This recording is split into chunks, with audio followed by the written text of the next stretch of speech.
За би нэг хоёр ширхэг тань мэдэх юм асууя. Эхнийх нь болохоор номын чим гişнэгдэх төсөөтэй. Би нэр томьёо гişэн сайн ойлгохгүй байсан чинь төлбөрийн чадвар гүйжилт гэж их ерөнхий утгатай юм ойлгочлаа. Энэ дотроо хэдэн үе шаттай байх юм байна. Тэрний төгсгөлийн шат нь бол хуучны бидний ярьж шансан дампуурл гэдэг юм байна гэж ойлгож байгаа. Энэ зөв үү? Би зөв ойлгоод байна. Болдог бол тэр үе шатуудыг нэг хэлэх арга байна. Энэ хуулийн дээр юу гэж байгаа юм бол. Хоёр дахь нь хувь хүний төлбөрийн чадвар гүйжилтийн асуудал тусдаа гэдэг ингэ хэлчихлээ. Энэ дээр үеийн зарим банкнуудын дампуурлыг би харж байхад хувь нийлүүлэгчд нөөцний хувь руугаа юм уу одоо 20% руугаа баахан зээлүүдээ гаргаад тэгээ банк гэдэг нь өөрөө төлбөрийн чадвар гүйжилттэй болчиход байгаа байхгүй. Тиймэрхүү юм энэ дээр бас байхгүй юм уу?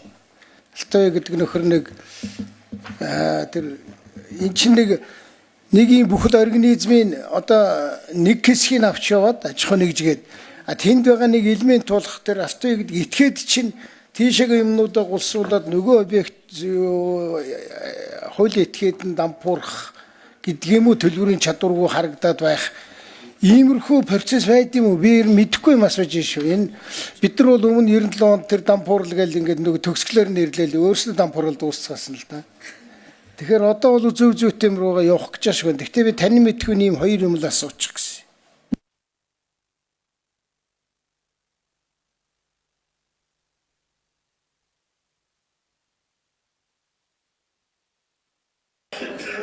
За ихэр гişэн хариулъя. Сайд.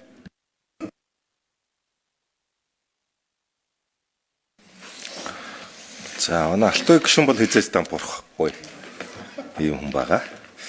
Хариуцлагатай.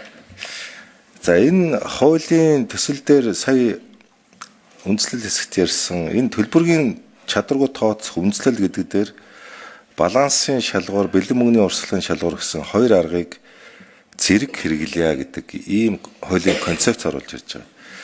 За балансын шалгуур, бэлэн мөнгөний урсгалын шалгуур гэж энэ ер нь яг юу яриад байна вэхээр яг таны асууж байгаа энэ төлбөргүй чадваргүй тооцох асуудлыг хэн мэдэх боломжтой вэ гэдэг асуудал. За хоёр хуулийн этгээд одоо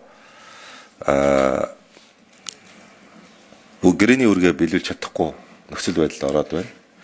За үнэхээр санаатай хийгээд байна уу? Эсвэл заллин мэхлэх бүр гэмтэргийн сэдэлтэй хийгээд байна уу? Эсвэл татвараас зайлсхийх сэдэлтэй хийгээд байна уу? Үнэхээр нөхцөл байдлын улмаас ийм төлж чадахгүй нөхцөл байдал байна уу гэдгийг нөгөө этгээд яаж мэдэх болцоотой юм бэ? Тэр дансны үлдэгдлийн шалах болцоо байхгүй байна. Яг тэр дансны үлдэгдлээ тухайн хүн өөрөө л мэдчихэж байгаа. За тэгэхээр энийг яаж мэдэх болцоотой юм бэ гэж. Тэгэхээр энийг тэр банкны бэлэн мөнгөний урсгал, балансын шалгуур гэсэн энэ хоёрыг хослуулж яаж энэ үнэхээр төлбөрийн чадваргүй болцсон этгээд мөн байна уу үгүй юу?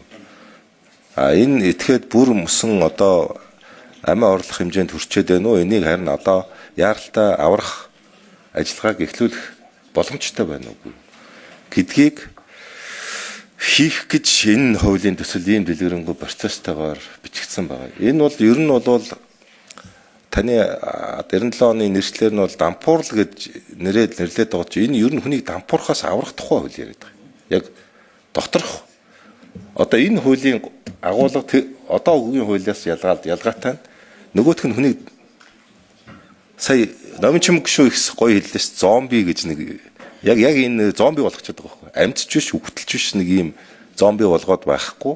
Тэрийг буцааж амьлуулах, яавал хурдан амьлуулах вэ гэдэг чиглэлд ийм одоо хөшөөргүүдийг хийгээд тэгээд тэр хүнийг бүр мөсөн одоо эдийн засаг нөхцөл байдлын хувьд нийгмийн амьдралын хувьд ч гэсэн тусгаарлагдахгүй байх тэр боломж нөхцөлийг яаралтай хууль зүйн хувьд нь бүрдүүлэх чиглэгдсэн ийм процесс байгаа. Тэгээ энэ дээр яг энэний шаардлага, хэрэгцээ шаардлага гэхээр одоо жишээлбэл төлбөрийн чадваргүйдлийг мэдэх боломжгүйгээс үүссэн одоо үр дагаврыг шүүхийн кейс стади дээр 2006-аас 2016 оны байдлаар 10 жилийн хугацаанд шийдсэн хэргийн шийдвэрлэлээс авч үзэхэд нийтдээ 20.7 тэрбумын төгрөгийн шаардлагаас зөвхөн 1% хангагдсан байна.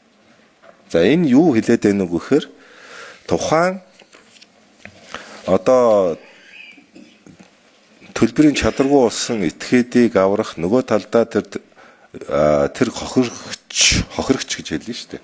Тэр хохирохгүй байх тэр нөхцөлийг манай энэ дампуурлын хууль гүйцэтгэж чадахгүй байна л гэсэн. Ерөөсөө 1% л барагдуулж чадж гэнэ гэдэг бол өөрөө ерөөсөө энэ хуулийн зорилго нэгэнт одоо биелж чадахгүй энэ хуулиар бид цаашаа явах боломжгүй гэдгийг өөрөө шууд илтгэж байгаа ийм статистик үзүүлэлт байна. За ажлын хэсэг нэмээд хариулаарай гараа өргөт. Мөнхөрдөн сайд. За мөнхөрдөн даргая. Эндрий микрофон өгье.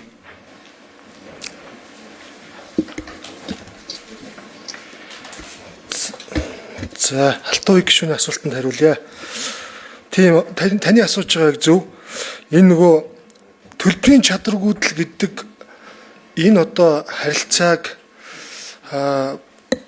энэ дампуурлын хуулийн энэ агуулга бас нэг тодорхой гаргаж өгөхгүй байсан. Юуны түрүүнд л нөгөө дампууруулаад хуулийн этгээдийн үйл ажиллагааг зогсоохон чухал юм шиг ийм агуулгаар 97 оны хууль бичигдсэн байсан бол одоо энэ хууль дээр бол insolvency гэж нөгөө төлбөрийн чадваргүйдлүүд тэр шүүх оролцохоос өмнө буюу ер нь энэ хүн энэ хуулийн этгээд хүлээсэн үүргээ бусдын өмнө хүлээсэн үүргээ биелүүлэх боломжгүй гэсэн энэ нөхцөл байдал үүссэн байгаа. Энэ үедээ бол энэ одоо хуулийн этгээд банк зээлдүүлэгч ч юм уу бусад этгээдүүдтэй хилцээнд орж энэ шүүхийн өмнөх шатанд энэ асуудлаа шийдвэрлэх боломж нь бас байж идэг. Тэгвэл шүүх оролцоод ирвэл энэ дампуурлын процессын ер нь олон улсын жишгээр ингээ эхэлдэг. Тэгэхээр яг бид бол энэ одоо хуулийн төслийг боловсруулах явцад хийсэн судалгаануудаас харахад бол дийлэнх хооронд энэ нөгөө insolvency гэх төлбөрийн чадваргүйдлийн хууль гэдэг агуулгаар хуулиудаар нэрлсэн байдаг. Зарим улсад нь болохоор төлбөрийн чадваргүйдлийг болон чадваргүйдлийн ба эсвэл дампуурлын гэж нэрлсэн аль алинаар нэрлсэн ийм тохиолдлууд байна.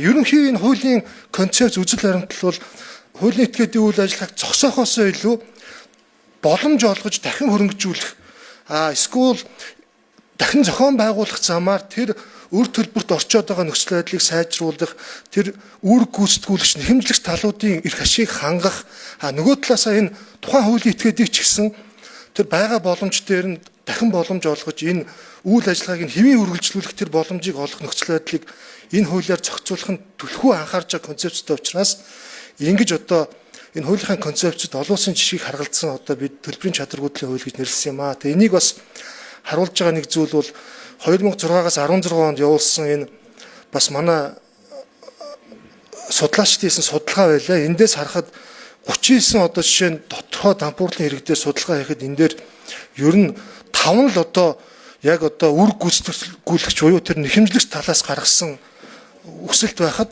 34 нь бол жишээ нь яг нөгөө тухайн хариуцагч хуулийн этгээд компани өөрөө энэ хурдан энэ одоо үр төлбөрөөс зайлж дампуураад ингээд алга болоод өгөх юм бол одоо болох нэ гэсэн байдлаар хандсан. Өөрөөр хэлбэл нөгөө үүргээс цутаасан маягаар ингэж энэ хуулийн заалтыг ашиглаад байгаа нь энэ одоо бид энэ хуулийг шинжилнэ хариулах, өөрчлөх энэ одоо гол одоо зорилго одоо үндслэл болсон юм а. Энийг өөрчлөх гэж энэ олон улсын жишгээрээ болон хуулийнхаа концепцийн дагуу төлбөрийн чадваргүйдлийн тухай хуулилтын төсөл гэж нэрлэсэн.